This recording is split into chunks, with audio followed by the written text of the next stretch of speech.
send an other song. Mike's Daily Podcast. Episode 869. Hello, it's Mike Matthews broadcasting from Cafe Anyway here at the last place on earth, located somewhere in Podcastro Valley. Today, it's the return of the much-loved feature Matthews News, where we look at why visiting people in their houses or apartments has become a very unappealing activity of late. Plus, we hear from Chely Shoehart, Floyd the Floorman, John Deere the engineer, and is the topic of Bruce Jenner something that Mike's Daily Podcast is making your children ask you a lot of questions that you would not rather be at Mike's Daily Podcast, that particular place, answering those questions. Well, today I'm going to have guests in my house. They are some friends, and it's springtime, so they need to get out and enjoy friends and the sun and nature and that's springing all about. We'll eat some roasted pork because I like to put that in my mouth. I'm so sorry, piggies. I promise to stop eating you at some point and start adopting you. Mike's Daily Podcast. Why did God make those animals so tasty, but also so cute? Mike's The Last Show, Daily Valentino Podcast, and Bison Bentley, they were sad because Chris Christie may not run for presidente. Oh, look who just walked in. Hello, my good things. It's Chely Shoehart, camp supervisor. Oh my God, like Valentino and I used to go out. Yeah, that was a long time ago. I remember that. That was way back. I think when we were still in Ventura. That's right, Mike Matthews. But I didn't like him because he didn't know how to express his feelings. Oh, and the actors, the Galecki and Padalecki, they couldn't either. No, Mike Matthews. We just talked. We never went out. Oh, but you're in love now with Bison. The brewmaster. Yeah, not Bison Bentley. He's weird. He says, "Do you know Dad?" a lot. He does. Well, if you want to hear Bison, listen to the show from yesterday. But yeah, so the brewmaster and you get along now. Yeah, Mike Matthew. He really knows how to express his feelings. Oh, really? Yeah, like listen to this poem he wrote for me. I like root beer, but I love you. I don't fear. Wow, that's a beautiful poem. Yes, Mike Matthew. Look who else just walked in. Hello, Mike. This is Floyd the Floorman. And this is John Deere, the engineer. Mike, I think people might be having a difficult time grasping the concept of Bruce Jenner.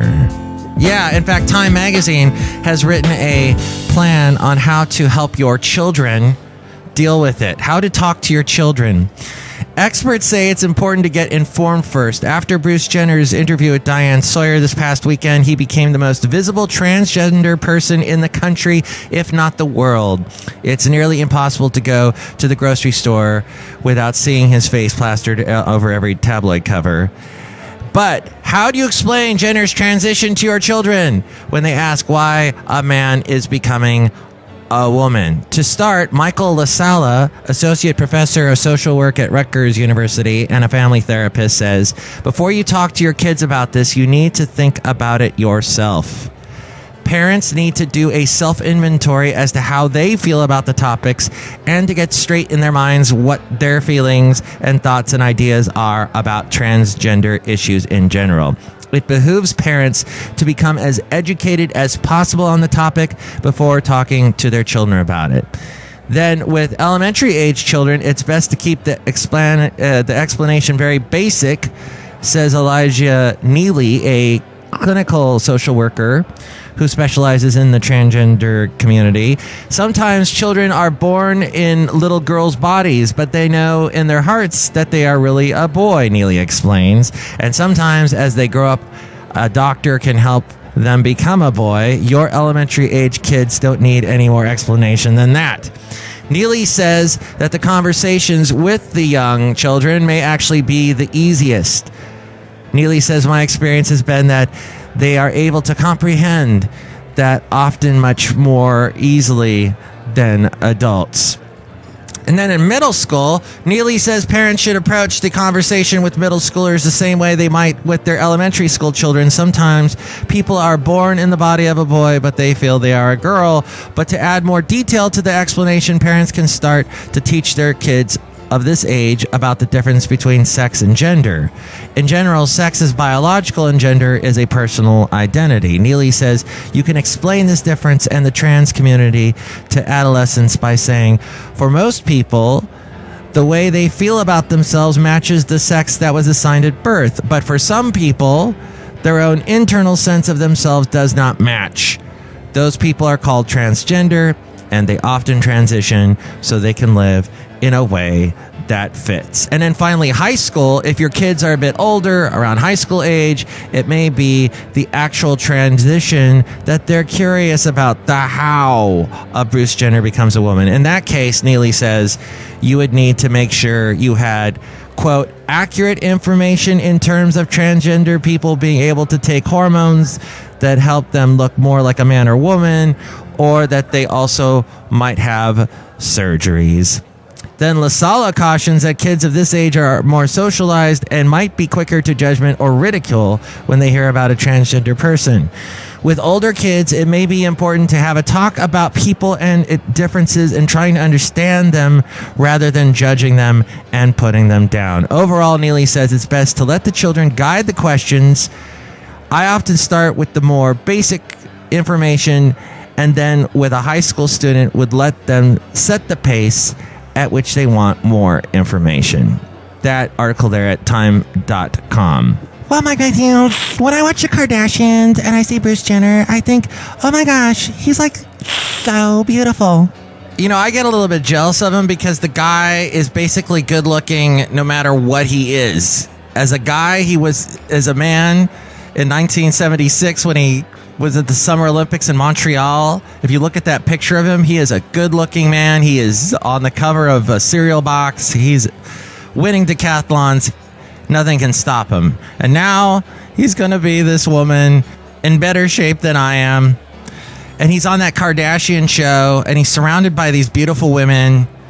Bruce lives a good life overall, I would say. Mike, I want to be on the cover of a cereal box! You know, I bet he wishes he was back on the cover of a cereal box instead of the tabloids. It's weird how he just seems to be on the covers of things. Mike, yes, that's very interesting, but I also think it's interesting that the universe might be a hologram. Yes, slashgear.com has this article where our universe might be a figment of our imagination. When you hear the word hologram, you might immediately assume that we're talking about something akin to Princess Leia being projected by R2-D2 in Star Wars. She's there, but only sort of. In a study produced by Vienna University of Technology this week, mathematician researchers suggest that there's a possibility that our universe is indeed a hologram. We might be living in a 2D space rather than 3. Length, width, height. What scientists at the Vienna University suggest is that we perceive our universe in 3D, but it may be only 2D, just like a hologram on a credit card. It looks to us to be something we experience in 3 dimensions, but in fact, it's flat. And it's interesting that holograms have been around for a long time. Now, one thing that people mistake is that the Haunted Mansion has holograms in it. Actually, it doesn't. It uses the technology, the ancient technology of Pepper's Ghost, where you take a large sheet of glass and you reflect light that you're shining off of an object that then hits the glass, and it looks and you can see through it, and it creates a ghost effect. But in 1997, said scientist Daniel Grumeler of the University of Vienna, this week, the physicist Juan Maldacena proposed the idea that there is a correspondence between gravitational theories in curved and anti-de Sitter spaces on the one hand and quantum field theories in spaces with one fewer dimension on the other. And if that sentence made sense to you, why are you listening to this podcast? You're way too brilliant. You should go outside and build a time machine. So this team of researchers suggests that while the universe is generally accepted to possess a negative curvature, a flat space-time could also project a holograph experience with a 2D universe. They show how theories of quantum effects calculated in 2D may be mapped onto a 3D gravitational model. It's like finding out that all the drawings you did of cars when you were a kid turned out to be perfectly drivable when you turned them into 3D models. The full paper is under the title Entanglement Entropy in Galilean Conformal Field Theories and Flat Holography. And it's in Physical Review letters. Well, what do you think about that, John Deere? What I would like to tell you right now is that article made perfect sense to me. And Mike, you have always been a hologram to me. Really? Yes. You're saying to me, help me, Obi-Wan Kenobi. You're my only hope. Wow, that's beautiful. And I can kind of imagine you with hot cross buns on the side of your head. Is that what Princess Leia had? She had hot cross buns on the sides of her head. I don't know. Maybe Bruce Jenner would want to go for that look now. What? Well, he's becoming a she, and, that's what it would be. Mike, you would actually have cereal boxes on the side of his head. If we're talking breakfast foods, yes. Because he's so well known for cereal boxes. Or he was before the whole Kardashian thing. I don't know. Make sense of that, if you will. You can email me, mikesdailypodcast@gmail.com. We read your comments on the section emails from email. And you can also comment on the section your common, not so comments. Go to Facebook, facebook.com/Mike's Daily Podcast. And you can comment there. And also on Twitter, we are at Mike Talks. So we read those on emails from email and your common, not so comments. And you can also be on the show if you want to be a guest on the show, or if you want to sponsor the show, you can email me, mikesdailypodcast@gmail.com. And there is the website, mikesdailypodcast.com, with links to where to listen to the show in iTunes. Subscribe to the show in iTunes. You can also comment on the show and rate the show. If you do that, more people find out about us. We don't languish in obscurity. There is also where you can listen to us on YouTube, SoundCloud, TuneIn, Stitcher, Podomatic, Mixcloud, Spreaker, Player FM, and Ameristream. Oh, and weekdays, I am on a radio station in Connecticut doing a morning show from 6 to 10. There is a link to where to listen to that show, and a link to where to listen to me on a country radio station that I do weekends. And my voice is heard all week long on this country radio station called Country Crossroads Radio. A link to that at mikesdailypodcast.com, as well as where to find us on Tumblr, Yelp, and Instagram. Ooh, and if you want to help us out monetarily, there is the Amazon link. If you're going to buy anything on Amazon, go through mikesdailypodcast.com first and buy whatever it is on Amazon through our link, and that helps us out. And finally, there's the blog, the Daily Podcast Picture, and all my past interviews at mikesdailypodcast.com. Matthew's News.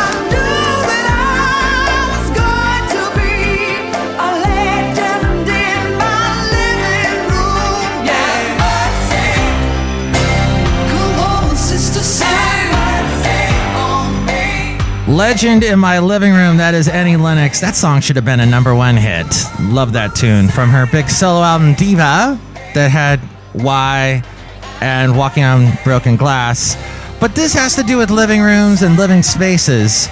Opening windows is the main component of airing out a house. But there are a number of reasons why older folks, and maybe younger ones too, see it as an essential step in keeping a house healthy. In the early 20th century, airing homes was considered a crucial health component, as it was believed that fresh air would reduce the incidence of flu and other serious illnesses. Modern research has found some validity in this. The exchange of air keeps mold from growing, while a change in temperature can make it tougher for bacteria to live on surfaces around the house. Letting in sunlight also can make it tougher for molds and bacteria to survive. Most of all, though, airing does get rid of the stale smell and makes your home an overall nicer place to live. Now, here are a few tips on getting the most out of airing your house. Number 1, get rid of clutter, boxes, clothes, papers, and so on. Particularly on windowsills and beside beds and furniture, collect dust and impede airflow. Number 2, open the windows when you first wake up. This is a habit that this person who wrote this article for the Pod Castro Valley Forum, Samantha Mazzotta, said she noticed this in Europe, that it makes a lot of sense. Once you're dressed and leaving for work, shut the windows again for good security. And then finally, you can air your home once a week while cleaning. Open all the windows and doors, dust and vacuum thoroughly, and change or air bedding. Turn down the bed covers for a couple of hours and shake out the comforter. Even if it's chilly, windy, or cloudy outside, as long as it's not pouring down rain, you can open the windows for about an hour to allow a fresh exchange of air. And she has this tip: if allergies are keeping you from throwing open the windows on warm days, talk to an air quality consultant or an HVAC contractor for the best way to keep the indoor air fresh, and changing air filters frequently. And I noticed that when I do go to a lot of people that are younger than me to their house, I notice they have all the windows shut, just clamped shut, and they have the drapes pulled. Mike, what kind of people are you visiting? No, I think this is like I think this is like a younger generation thing. Somehow they have learned to, you got to keep all that smog out, the bad air. There's all this the horrible stuff outside you don't want to come into the house. But the fact is, there are probably even more toxic things inside the house that you got to be aware of. And yes, you got to be aware. That's true. If you have allergies, maybe shutting windows is the thing.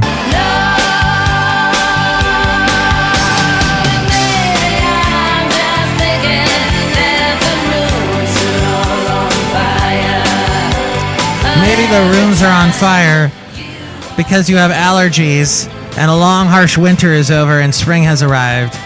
But allergies as well as flowers are blooming. May is National Asthma and Allergy Awareness Month. Tao Zhang, the chief of the Allergy and Immunology section at Yale University School of Medicine, discussed what to expect from this allergy season and new advances in allergy treatments.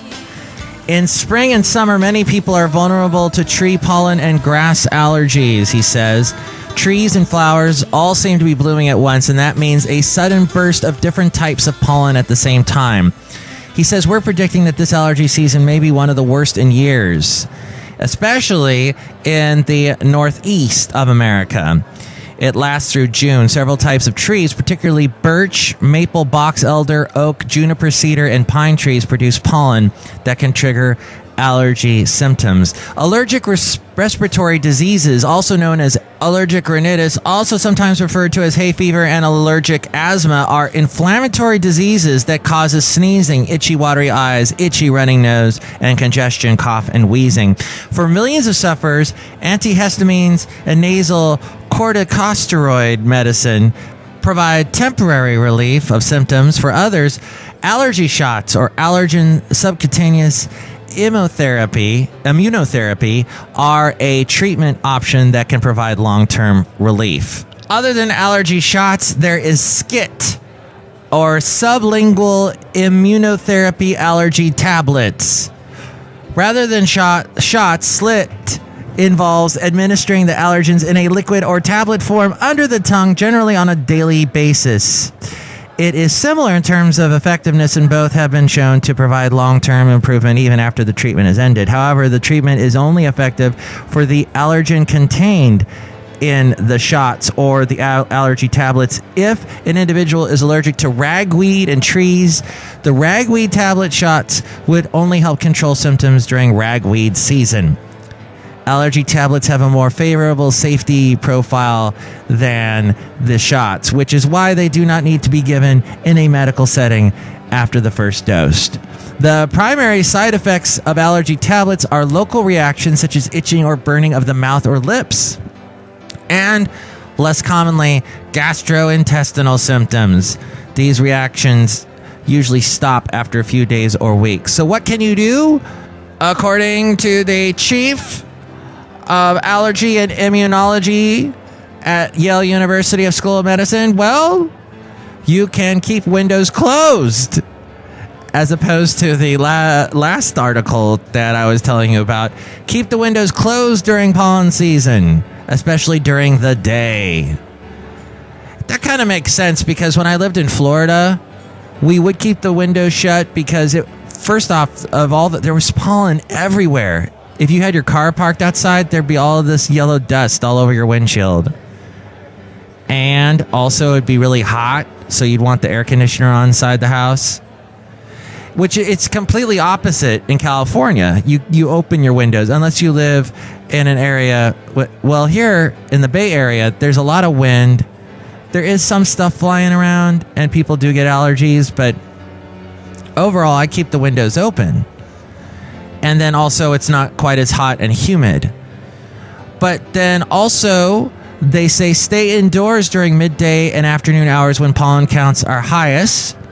And they suggest taking a shower, washing hair, and change clothing after working or playing outdoors to remove allergens that collect on clothes and hair. And finally, wear a mask when doing outdoor chores such as mowing the lawn. This according to futurity.org. If you need help to prevent or control your allergies, talk to your doctor about seeing an allergist who can discuss the best treatment options available for you.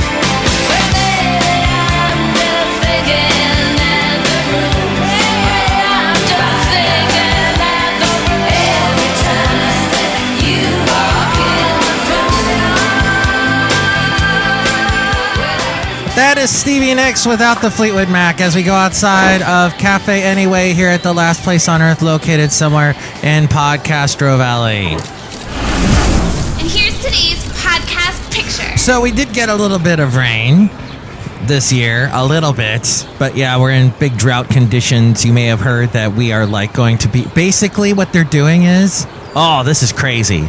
So if you own a house in California, in the Bay Area, this is the deal. You are being judged by how much water you used in 2013. Yes, 2 years ago. Can you remember back that far? That year, I had just separated from my wife. I was living alone. I was barely using any water. Now, I have a roommate. I have a boarder. That's weird to say you have a boarder. Well, I have a border. That means if you cross it, I get to say that you are Russia and you are Putin. You're imposing yourself. You're impugning yourself and taking my Crimea. Yeah, so now I have someone using water. There's 2 people in this house using water, and I have to somehow keep the same amount of water usage as it was like when I was living by myself. Or if I go over that, I'll have to pay even more for my water. That's crazy. That's messed up here in California, but that's also, we're in a drought. So if it's raining on you right now, enjoy it. But that's a picture of when it was raining here in the Bay Area, and I'm over in San Leandro looking out over the bay, looking west as the sun is setting, looking towards San Francisco is an interesting shot. And you can see that now at Mike'sDailyPodcast.com. Mike Matthews, I'll try not to use any water here at Cafe Anyway. I don't want you to get in trouble and have to pay more in your water bill. It's crazy. See, the thing is, when they hike up the water bill costs, they never bring it back down. If we all of a sudden get flush, as it were, with water, they're still going to have those rates the way they are. But whatever.